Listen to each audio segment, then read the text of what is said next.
I'm in the World Trade Center. The building was hit by something. I don't know if I'm going to get out, but I love you very much. I hope I'll see you later. Bye. From his words, I knew that Ken survived the impact of the plane. So I tried to call him back, but there was no answer. I fell to my knees in a panic, still clutching the telephone. I watched the TV in utter horror as black smoke billowed out from the building through a gaping hole the size of an airplane. I knew that Kenny was in that building.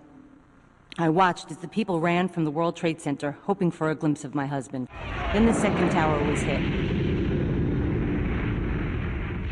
Our lives were forever changed.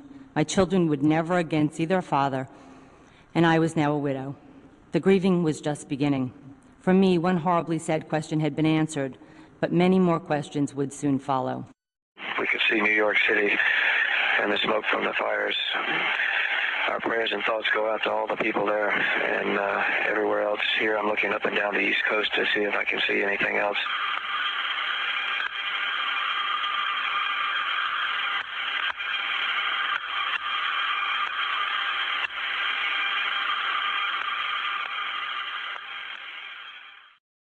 Well, it's an absolute scene of pandemonium here. I'm across the street from the Pentagon. Live coverage of the explosions at the World Trade Center. This is believed to be the largest terrorist attack in history. It has been a state of chaos all morning. The news media are not being told where Air Force One will head next. The Pentagon is now being evacuated. Airports all across the country are not allowing planes to take off. Congressional leaders have been transferred to a secret location. There was a collapse. A section of the World Trade Center has collapsed onto the street below. Nobody knows how many casualties. We are not exactly sure at the moment of the whereabouts of the Secretary of Defense. Flights headed for the United States are being sent to Canada. Some senators have described this as a second Pearl Harbor. We are told there are casualties at the Pentagon. This has got to have been planned for at least a year. It really is a day of infamy.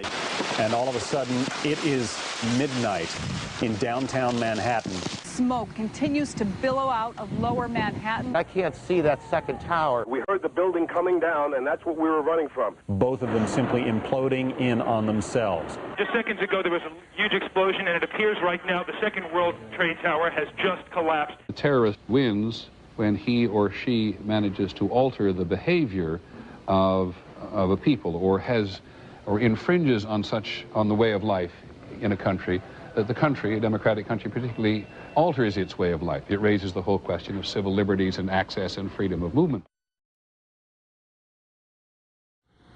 Terrorist attacks can shake the foundations of our biggest buildings, but they cannot touch the foundation of America.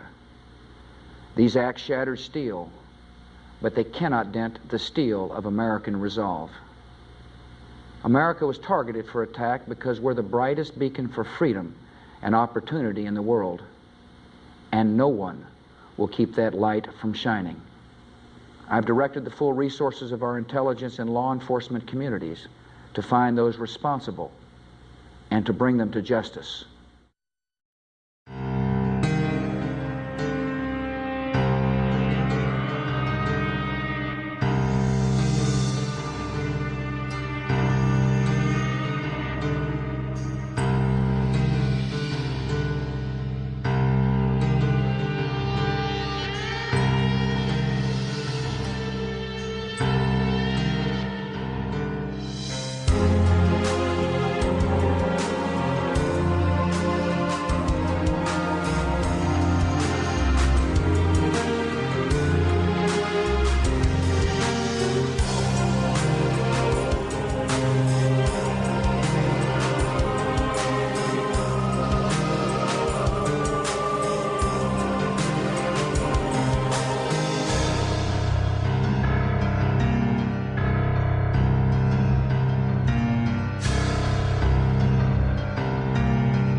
Our president assured us that he would bring those responsible to justice.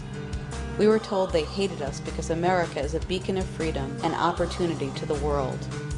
The U.S. government told us that Muslim fanatics took America by surprise and that this justified the war in Afghanistan, Iraq, the Patriot Act, and an unending war on terror. That to defend our freedom and protect us from this new threat, we must sacrifice the civil liberties for which we were attacked and abandon the protections provided us by the Constitution and the Bill of Rights. What happens if the foundation these policies were built on begins to collapse? Somebody very wise once said that a fact is the point at which we have agreed to allow the investigation to stop. Our investigation will stop at some point soon. But that doesn't mean that we will have discovered all of the facts, but we'll do our level best to conclude the investigative part of this and to report to the American people what we have found.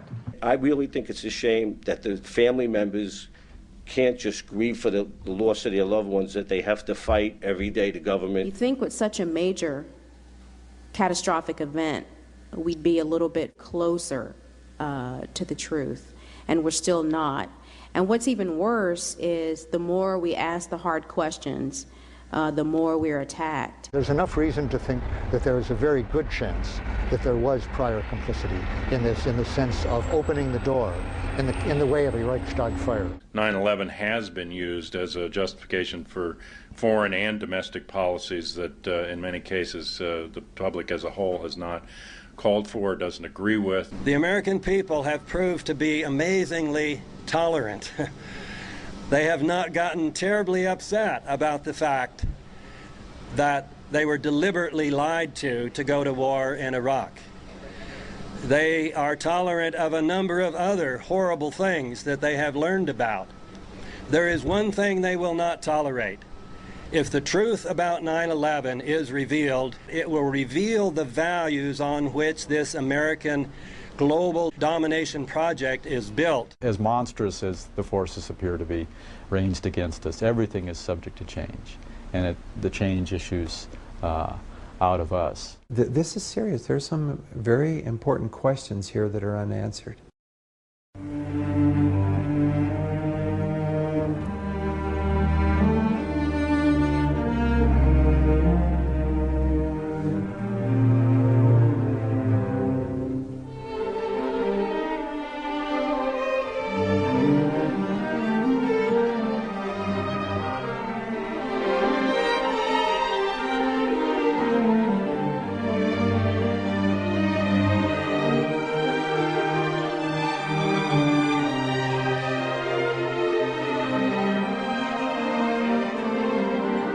Years after 9/11 witnessed a clash of theories about the attacks.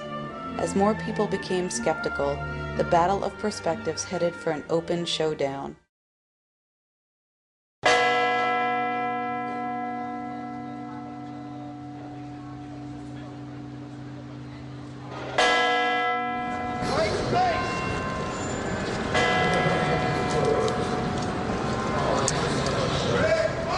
What's your point today? What do you want to accomplish today? My point is, I wanted you to go down there and look for your family members. 9/11 isn't true. It wasn't. This isn't true right here.